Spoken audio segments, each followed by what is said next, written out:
This is my neighborhood, downtown New York City. I grew up here and feel at home in these streets. I feel comfortable.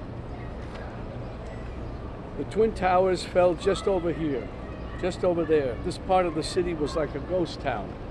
But we vowed we would not allow terrorists to change our way of life. And we started the Tribeca Festival to bring people back. I love this city. I love this city. I don't want to destroy it. Donald Trump wants to destroy not only the city, but the country, and eventually he could destroy the world. But we vowed we would not allow terrorists. I owe this city a lot. And that's why it's so weird that Donald Trump is just across the street. Because he doesn't belong in my city. I don't know where he belongs, but he certainly doesn't belong here. We New Yorkers used to tolerate him when he was just another grubby real estate hustler masquerading as a big shot, a two-bit playboy lying his way into the tabloids, pretending to be a spokesperson for himself. He was calling it as himself for himself, to fool the press into inflating his net worth. A clown. But this city is pretty accommodating. We make room for clowns. We have them all over the city. People who do crazy things in the street, we tolerate it. It's part of the city, it's part of the culture. But not a person like Trump who will eventually run the country. That does not work, and we all know that. Anyway, we make room for clowns, to each his own. But no one takes him or took him really seriously. They take him seriously now, of course. But around the country, people who didn't know him as we did started to support him. They bought into his bullshit. Trump bought their votes with outrageous lies and empty promises. He got the most religious evangelicals to applaud a sinner who bragged about sexual assault, and who, just a couple of blocks from here, a jury found him liable for sexual abuse.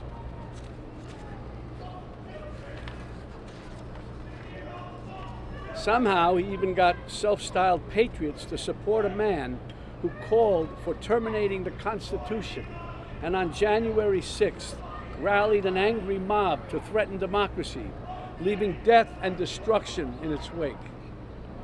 That's why I needed to be involved and wanted to be involved in the new Biden-Harris ad, because it shows the violence of Trump and reminds us that he'll use violence against anyone who stands in the way of his megalomania and greed. But it's a coward's violence. You think Trump ever threw a punch himself or took one? This guy who ran and hid in the White House bunker when there were protesters outside? No way. He doesn't get blood on his hands. No, he doesn't. He directs the mob to do his dirty work for him by making a suggestion, an inference.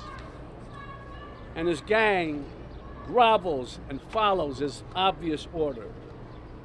It's no surprise that the murder rate and other violent crimes peaked under Trump and are falling under Biden.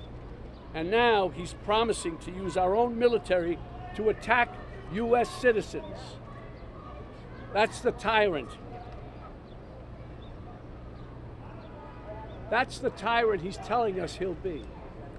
And believe me, he means it. When Trump ran in 2016, it was like a joke. This buffoon running for president. No, never could happen. We'd forgotten the lessons of history that showed us other clowns who weren't taken seriously until they became vicious dictators. With Trump, we have a second chance. And no one is laughing now. This is the time to stop him by voting him out once and for all. We don't want to wake up after the election saying, what, again? My God, what the hell have we done? We can't have that happen again. Yesterday was Memorial Day. It's a good time to reflect on how Americans fought and died so that we may enjoy the freedoms guaranteed to us by a democratic government. A government that, as President Lincoln said, of the people, by the people, for the people, shall not perish from the earth. Under Trump, this kind of government will perish from the earth. I don't mean to scare you. No, wait, maybe I do mean to scare you. If Trump returns to the White House, you can kiss these freedoms goodbye that we all take for granted. And elections, forget about it. That's over. That's done. If he gets in, I can tell you right now, he will never leave. He will never leave. You know that. He will never leave. What does that mean? Is that the country we want to live in? Do we want him running this country and saying, I'm not leaving, I'm dictator for life?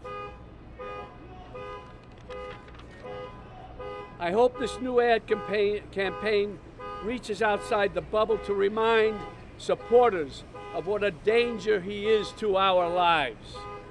This is not a threat. This is a reality. And that's why I've joined the Biden-Harris campaign, because the only way to preserve our freedoms and hold on to our humanity is to vote for Joe Biden for president. Really. We don't have a choice. On January 6th, while Republican lawmakers despicably tried to keep the loser Trump, in the White House, and Trump-inspired insurrectionists stormed the Capitol, brave men and women from law enforcement put their lives on the line to defend this country. Our democracy. They are the true heroes. These guys are the true heroes. They stood and put their lives on the line for these lowlives, for Trump. They lied under oath. They lied under oath. Right. Who lied under oath? What are you telling me? Those two traitors behind you. Excuse me? Those two traitors behind you. They lied under oath? That's right. What are you saying? They're traitors. They're traitors. You gotta, I don't even know how to deal with you, my friend. I don't even know how to deal with you. They stood there, they didn't have to. And there were other ones in there who probably were in with them a little bit too, and they found a way to get around. Not these guys. They stood there and fought for us, for you. For you. Well, they weren't fighting for me. No, they fought for you, buddy. You're able to stand right here now. They are the true heroes. I'm honored to be with these two heroes today, from former Capitol Police Officer Harry Dunn and former Metropolitan Police Officer Michael Fanone.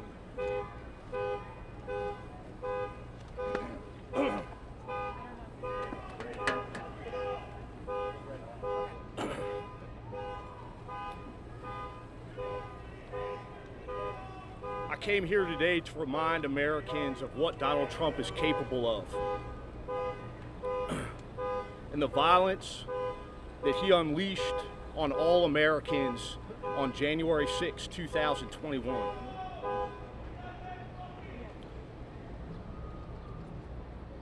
For 2 decades, I was a DC police officer serving the citizens of the District of Columbia, primarily working in narcotics.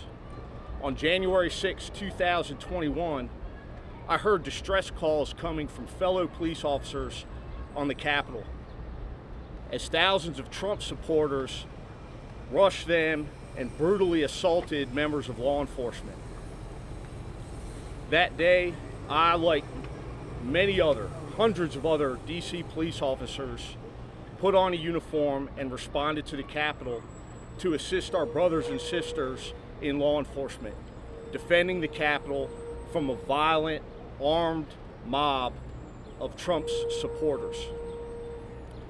These supporters were fueled by Trump's lies and the lies of his surrogates, lies that the 2020 election was stolen.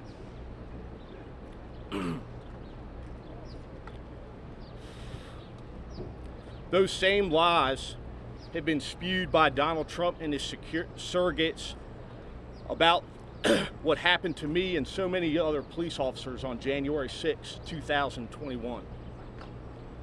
That day, I was brutally assaulted.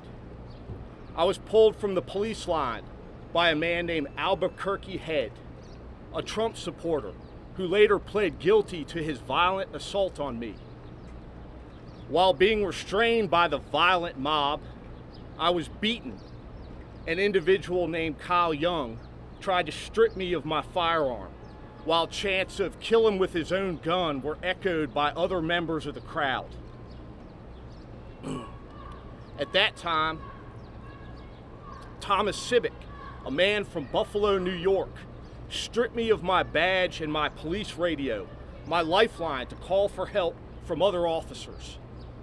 All the while, I continued to be beaten and then struck with a taser on my neck by Daniel Rodriguez, another Trump supporter who also pled guilty to his violent assault on me. All four of these individuals are self-admitted Trump supporters.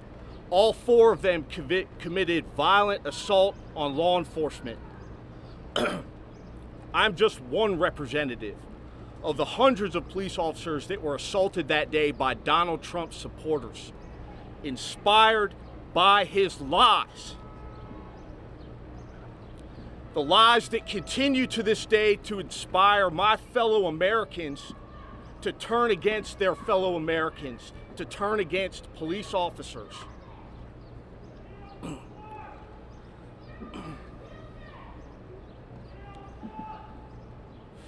At the end of the day, this election is about Donald Trump and his vision for the office of the President of the United States. Not as a public servant who answers to the people who elected him, but as an authoritarian who answers to and serves only himself. Thank you. Ashley Babbitt was murdered, an unarmed veteran. Good morning. If January 6th didn't happen, we wouldn't be here right now. I'd still be at work, working at the United States Capitol. I appreciate the words by Mr. Niro, Officer Fanone, but anytime I get an opportunity to acknowledge, address, and thank the men and women of the Capitol Police and the Metropolitan Police Department who served that day to protect our democracy, to protect each other, to make sure everybody got to go home that night. That's what we fought for that day. The fight for a lot of us didn't end on January 6th, that evening when we went home. The fight still continues now. What happened that day was an attempt to overthrow an election. Donald Trump is the greatest threat to our democracy and the safety of communities across the country today. He has encouraged and continued to encourage political violence. We've been called traitors just today. We were all called traitors on January 6th for doing our job. And yes, we protected Republicans. We protected Democrats alike. It's not about the story that we don't agree with. Political violence is never acceptable. But you have a presidential candidate, that champions it, that encourages it, that supports it. We cannot have that. Officer Sicknick, he died the day after January 6th. They said it was because of a stroke, but the events of January 6th caused it. His father said it best. Charles Sicknick, Trump is the reason why my son is dead. Trump does whatever will get him votes and helps Donald Trump. He is about himself. He calls the criminals who attacked our Capitol patriots. He calls the men and women who died serving and protecting this country suckers and losers. He constantly echoes the words of dictators and invokes the language of Nazi Germany, embracing political violence, pledging to rule as a dictator on day one. Those aren't our talking points. Those aren't left news talking points. He said it. Americans need to wake up. This is not a drill. Mr. Niro said he's not trying to scare you. When I just unsuccessfully ran for office. A lot of people that I met out there said they were afraid. They're scared to see what another Trump presidency looks like.